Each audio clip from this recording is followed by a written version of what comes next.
Stop trying to educate stupid people. You're killing yourself. That urge to correct, to explain, to make them understand, it's self-destruction disguised as virtue. I know because I've done it. We all have.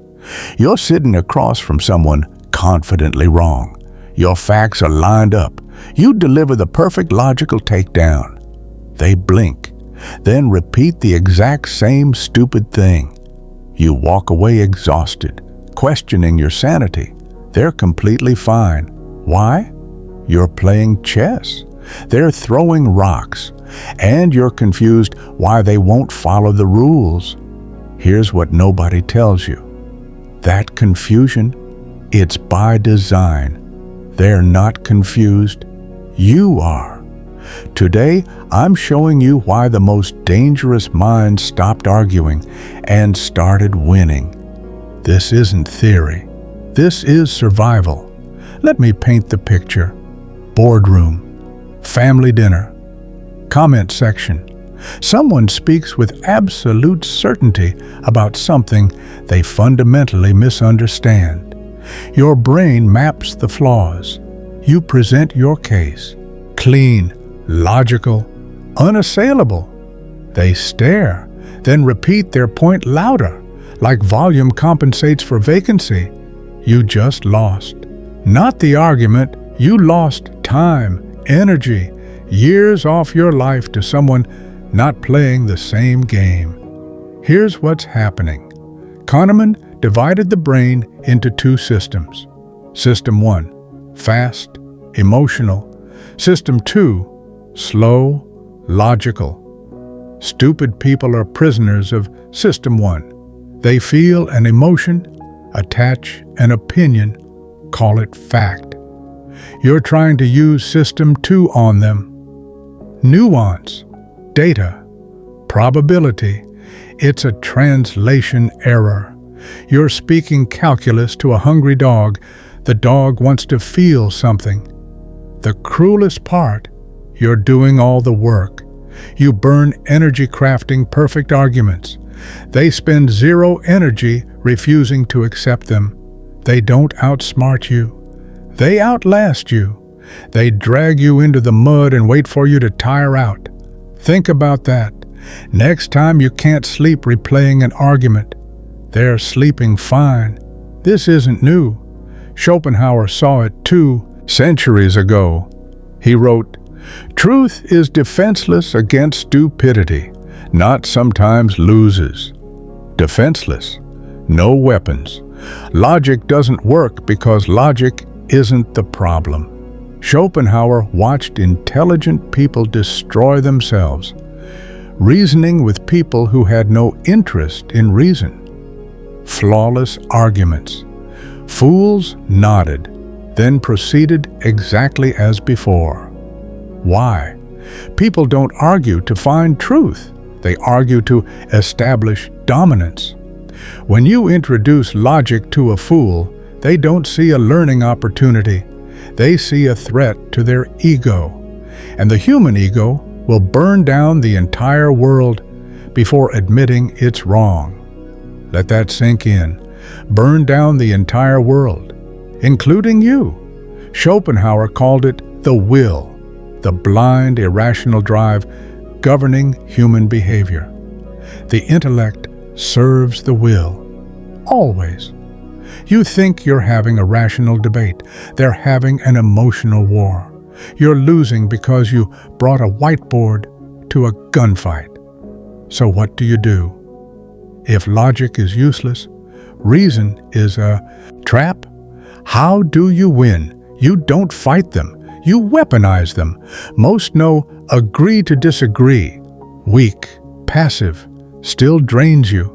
Schopenhauer used something nastier. Violent agreement. When a fool makes an absurd statement, your instinct is to correct, stop. Instead, agree. But agree so completely, so enthusiastically, that you push their argument into pure absurdity. Watch what happens next. I've used this dozens of times. It never fails. Someone says, modern art is a scam. Anyone could paint that. Your instinct explain technique, history, expression. Waste of time. Instead, lean in, eyes wide, nod slowly. Say, you're absolutely right. Let's prove it. We'll quit our jobs today. Buy canvases this afternoon. You paint. I'll find galleries. We'll be millionaires by Friday. Why are we sitting here? Watch their face. You didn't attack. You validated. But you accelerated their premise to its logical conclusion, and their brain short-circuits. They backpedal. They inject nuance. They argue against themselves to save face. You didn't defeat them with logic. You defeated them with their own stupidity. Philosophy calls this reductio ad absurdum. Dark psychology calls it handing someone enough rope to hang themselves. But this requires something painful. Here's why you keep engaging. This is going to sting. You're addicted to being right. I was too. For years, I needed them to concede. I needed the moral victory. I needed them to say, "You're smarter than me." That's never happening. Schopenhauer would ask, "Why do you need a blind man to compliment your painting?" Seeking validation from someone incapable of giving it isn't intelligent. It's needy.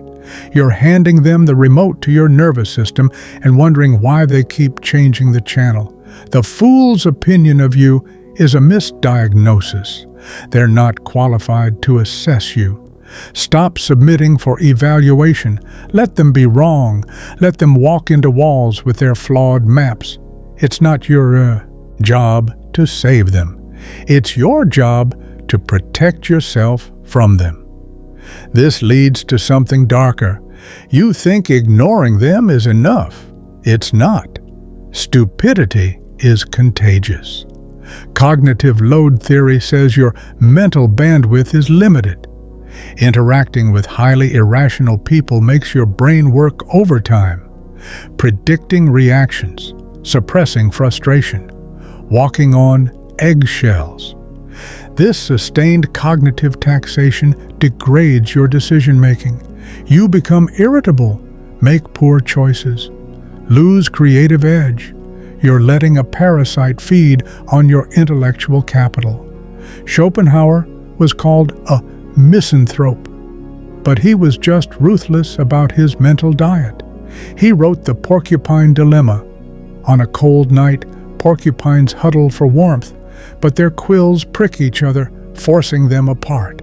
Too close, they bleed. Too far, they freeze. The intelligent person must master this distance. You can't avoid fools entirely.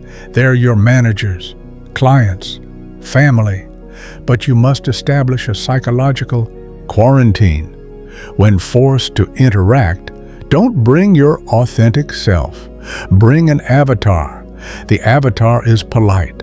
The avatar smiles. The avatar says, "Interesting perspective. I see what you mean." That's one way to look at it. The avatar gives them nothing to attack. It's a mirror reflecting their noise, while your actual mind stays protected behind detachment. They'll think they're having a conversation. They'll think they're winning. Let them. The illusion of victory is the cheapest toy to keep a fool quiet.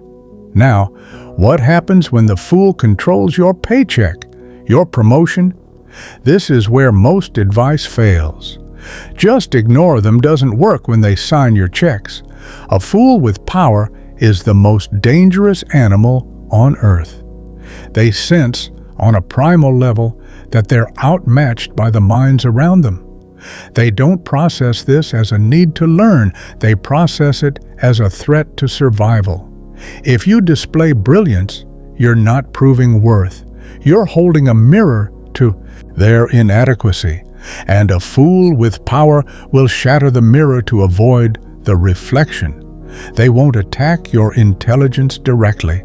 they'll attack your character. Difficult? Not a team player. Arrogant? They'll use the system to bleed you dry. History gives the perfect playbook. Sima Yi, brilliant military strategist, serving under Cao Shuang, a regent of immense power and staggering foolishness. Cao Shuang was arrogant, impulsive, deeply envious of Sima Yi's mind. If Sima Yi challenged him, execution, his entire bloodline wiped out. So Sima Yi did something humiliating. He faked illness. When spies came, he acted like a dying, pathetic old man, dropped soup, pretended deaf, confused names, looked broken. The spy reported. Cao Shuang laughed, felt superior, felt safe, lowered defenses completely. Months later, while Cao Shuang hunted, Sima Yi dropped the act, rose from his sickbed, orchestrated a lightning coup, seized the empire. Cao Shuang lost his head because he believed the illusion. Here's your translation. When dealing with a powerful fool, feed them the emotion they're starving for, superiority. Ask their advice on trivial matters. Let them correct minor details. Thank them for their wisdom. You're not submitting, you're anesthetizing them, injecting their ego with a narcotic so heavy they fall asleep at the wheel, leaving you free to operate in shadows. You trade a momentary scratch to pride for absolute maneuverability. Now the darkest reason you keep engaging, you feel sorry for them. I did too. I thought, if I can just make them see truth, their life will improve. This is the arrogance of empathy.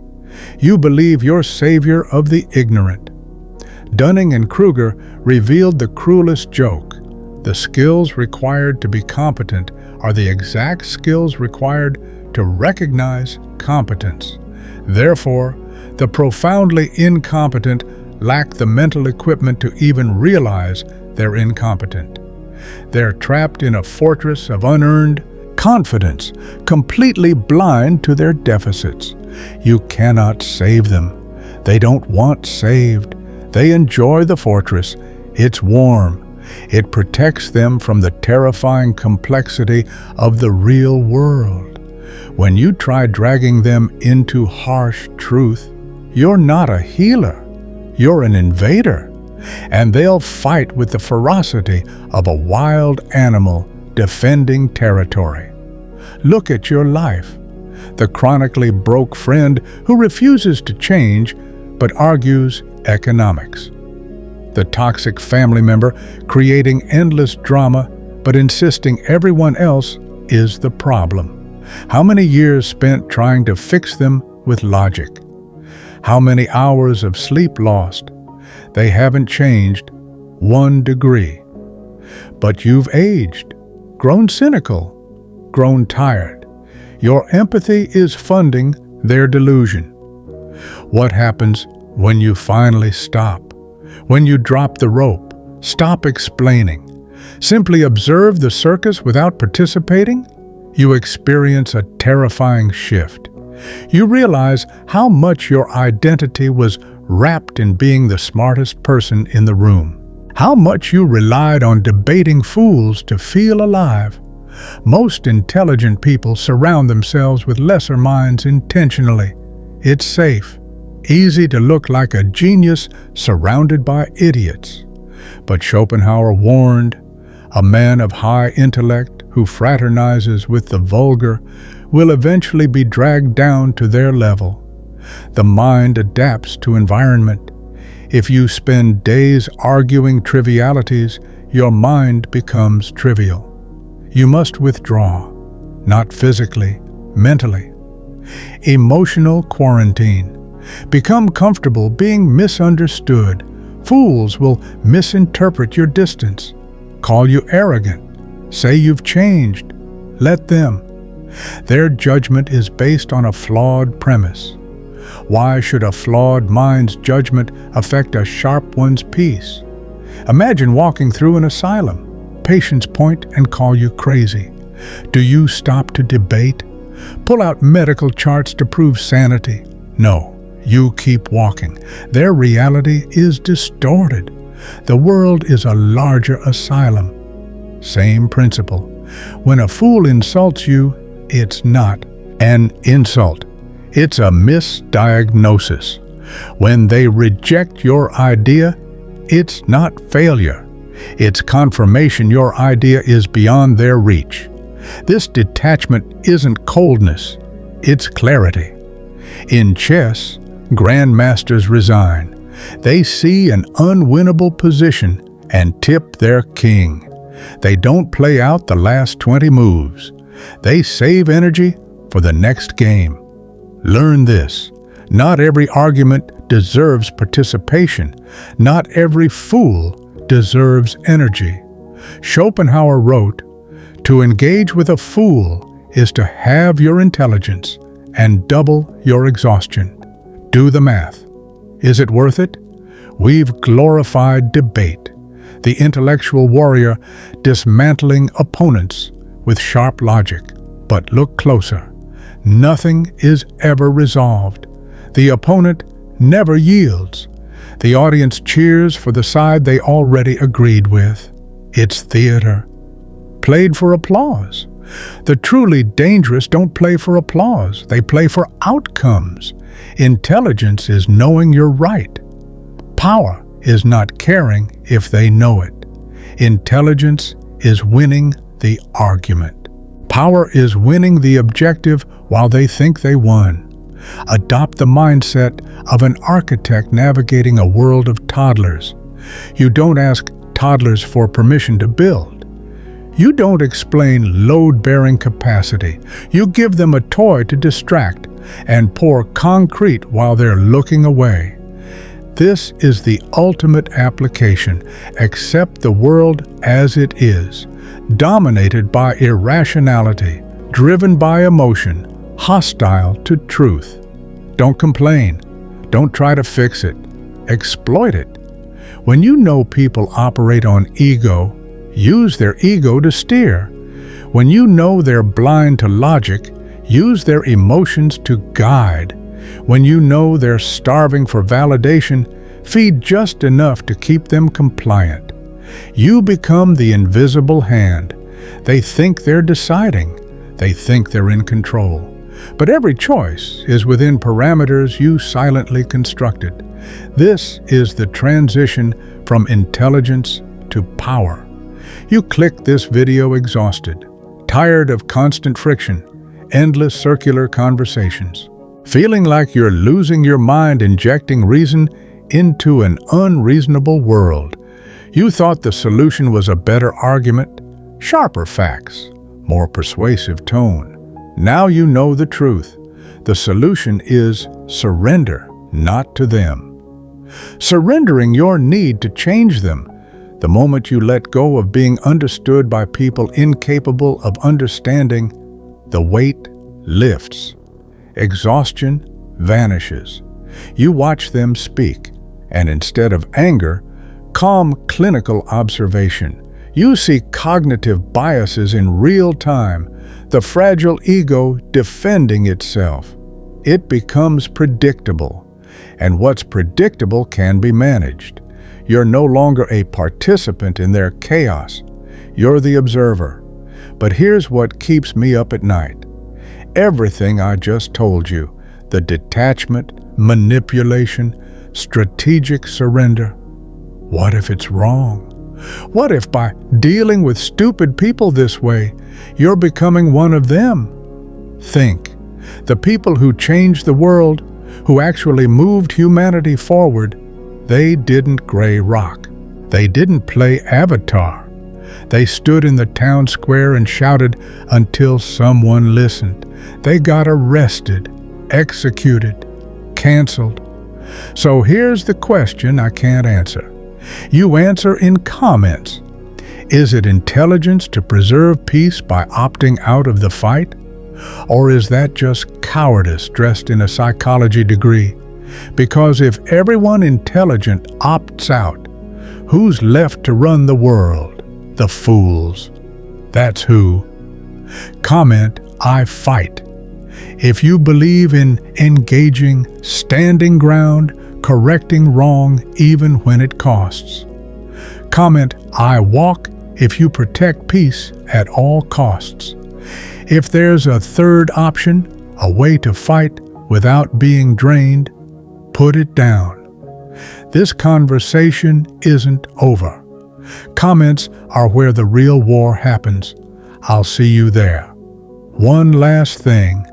The tactics we discussed, violent agreement, avatar, feeding ego, these are outer defenses, tools to survive the masses.